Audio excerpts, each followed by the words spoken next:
غوث پاک کے دور کی بات ہے۔ غوث پاک کا انتقال ہو گیا، ان کے خلیفہ کہ یہاں ایک اعلان ہوا کہ سرکار کی میلاد شریف آج منائی جائے گی۔ تو ایک وہاں بوڑھی ضعیفہ رہتی تھیں، وہاں ان کے کانوں میں آواز گئی تو ایک ان کی بیٹی تھی، کہا بیٹی کہ آپ نے کچھ سنا؟ کہ نہیں ماں، میں نے کچھ نہیں سنا، کہ خلیفہ کے یہاں پر آج سرکار کا ذکر ہوگا اور ہم لوگ چلتے ہیں وہاں پر، اور تم بھی وضو کر لو، ہم بھی وضو کر لیں۔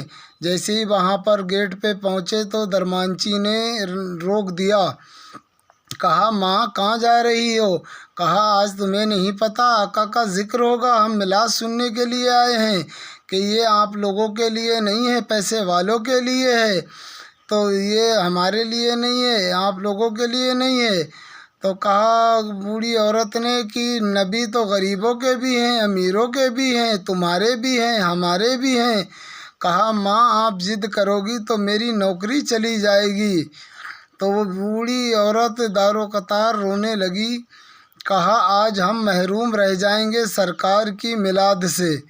تو بیٹی نے کہا ماں آپ نے پڑھایا، میلاد سکھائی، میں پڑھوں گی، آپ سننا، گھر چلو۔ تو ماں سننے لگی، بیٹی میلاد شریف پڑھنے لگی۔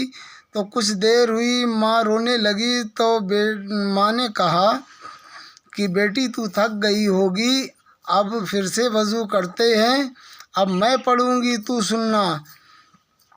اس کے بعد جیسے ہی بیٹی پانی لینے کے لیے باہر گئی تو چیخ نکل گئی۔